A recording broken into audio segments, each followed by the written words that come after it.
Hello friends, welcome to my channel. இன்றைக்கி வந்து பீர்க்கங்காய் முட்டை பொரியல் எப்படி பண்ணுறதுன்னு பார்க்கலாம். ஒரு கடாயில் 2 டேபிள் ஸ்பூன் ஆயில், 1/2 டீஸ்பூன் கடுகு, 1/2 டீஸ்பூன் சோம்பு, 2 காஞ்ச மிளகா, இதோட ஒரு பெரிய வெங்காயம் பொடியாக நறுக்கி ஆட் பண்ணிக்கிறேன். கொஞ்சம் கருவேப்பிலை,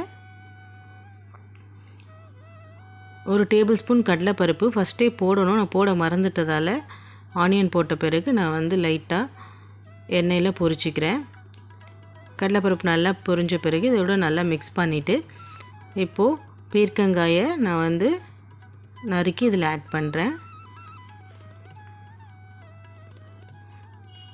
இப்போ தேவைக்கேற்ப சால்ட், 1/4 டீஸ்பூன் மஞ்சள்தூள். இதை நல்லா மிக்ஸ் பண்ணி மூடி போட்டு ஒரு 3 நிமிஷம் போல் குக் பண்ணி எடுத்துக்கலாம். இதில் தண்ணி எதுவும் நம்ம விட வேண்டாம், ஏன்னா இதே நல்லா தண்ணி விட்டு வரும் பாருங்கள். நல்லா தண்ணி விட்டு வந்திருக்கு 3 நிமிஷத்துலேயே. இப்போ காயும் நல்லா வெந்து வந்துருச்சு. இப்போது ஒரு 1/4 டீஸ்பூன் வந்து சில்லி பவுடர் நல்லா மிக்ஸ் பண்ணி தண்ணியெல்லாம் வற்றின பிறகு இதோட வந்து 3 முட்டைக்கு தேவையான சால்ட், 1 ஸ்பூன் வந்து பெப்பர். இப்போ நல்லா மிக்ஸ் பண்ணி காயோடு ஒன்று சேர்த்து நல்லா பொடி மாஸ் கன்சிஸ்டன்சிக்கு நம்ம கொண்டு வந்துடலாம்.